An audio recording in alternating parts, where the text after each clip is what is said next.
আসসালামু আলাইকুম। আশা করি সবাই ভালো আছেন। আমিও আলহামদুলিল্লাহ ভালো আছি। আজকে আমার ভিডিওতে থাকছে গরু মাংস ভুনা আর চিংড়ি মাছ ভুনা রেসিপি। চলুন তাহলে দেরি না করে দেখে নেওয়া যাক আজকের রেসিপিগুলো। গ্যাসের চুলায় একটি ফ্রাই প্যান বসিয়ে দিলাম। আমি ফ্রাই প্যানে দিয়ে দিলাম কুচানো পেঁয়াজ, কাঁচামরিচ আর পেঁয়াজ কাঁচামরিচগুলো হালকা ভেজে নেওয়ার পর এর মধ্যে দিয়ে দিব হাফ চামচ পরিমাণ হলুদ গুঁড়ো, হাফ চামচ ধনিয়া গুঁড়ো, 1 চামচ মরিচের গুঁড়ো আর পরিমাণ মতো লবণ।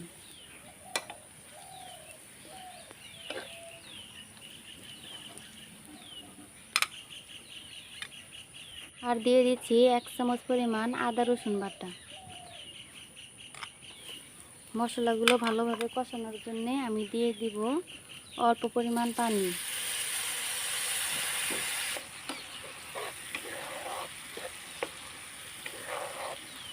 মশলাগুলো ভালোভাবে কষিয়ে নেওয়ার পর আমি দিয়ে দিব চিংড়ি মাছগুলো।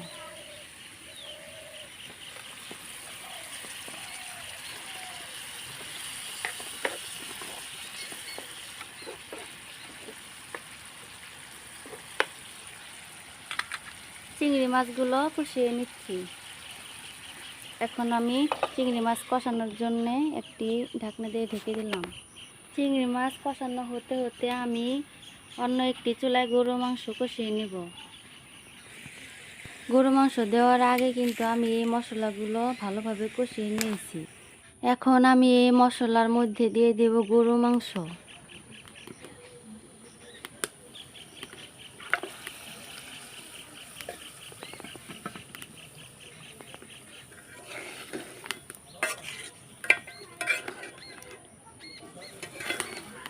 মশলার সাথে মাংস ভালোভাবে মিক্স করে নিচ্ছি।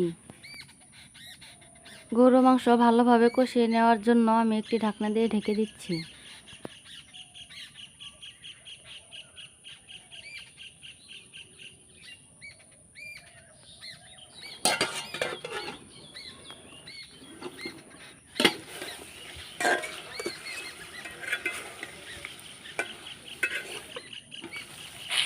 মাংস ভালোভাবে কষানোর পর এর মধ্যে দিয়ে দিচ্ছি পানি। এই পানিটুকু ভালোভাবে জাল করে আমি শুকিয়ে নেব। মাংসটা হতে হতে আমি দেখে নেই আমার চিংড়ি মাছের কি অবস্থা। চিংড়ি মাছ ভালোভাবে কষিয়ে নেওয়ার পর আমি উঠিয়ে নেব।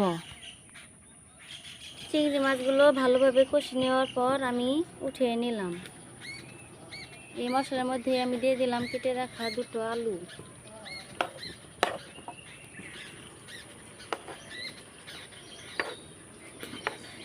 আলুটা ভালোভাবে কষিয়ে নেওয়ার জন্য আমি একটি ঢাকনা দিয়ে ঢেকে দিলাম। যেহেতু আমি দুটো চুলায় দিয়েছি, দেখেন একটি হচ্ছে ওই চুলায় আর একটি হচ্ছে এই চুলায়। আলুটা ভালোভাবে কষিয়ে নেওয়ার পর আমি এর মধ্যে দিয়ে দিচ্ছি পরিমাণ মতো পানি। এখন কিন্তু আমি এই ঢাকনার ছিদ্রটা বন্ধ করে দিচ্ছি।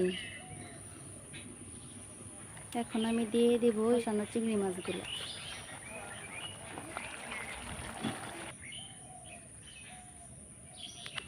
আমি যেহেতু দুটো চুলায় রান্না বসিয়ে দিয়েছি, একটি চুলায় আমার ছোট বোন বসে আছে রান্না করার জন্য। আমি দিয়ে দেব শাহী গরুর মাংসের মশলা। গরুর মাংসের মশলা দেওয়ার পর আমি কিছুক্ষণ হালকা আঁচে রান্না করে গরুর মাংস নামিয়ে নেব। গরুর মাংসটা নামিয়ে নেওয়ার পর দেখেন কি লোভনীয় লাগছে। এই পর্যায়ে আমি দেখে নেই আমার চিংড়ি মাছ রান্নার কি অবস্থা। চিংড়ি মাছ রান্নাটাও কিন্তু প্রায় শেষের দিকে। এখন আমি দিয়ে দিচ্ছি মাছের মশলা। মশলাটি ভালোভাবে মিক্স করে নিচ্ছি। হয়ে গেল আমার চিংড়ি মাছ ভুনা। তৈরি হয়ে গেল আমার চিংড়ি মাছ ভুনা রেসিপি। প্রতিবারের মতোই কিন্তু আমাদের মেহমান দুটো বসে আছে খাওয়ার জন্য।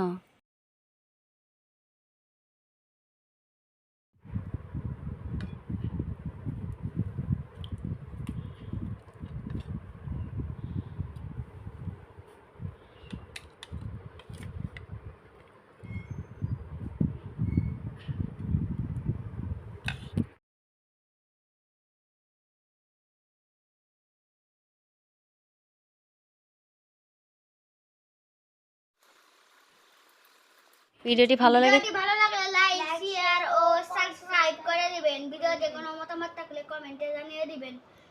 সবাই ভালো থাকেন, সুস্থ থাকেন। আল্লাহ হাফেজ।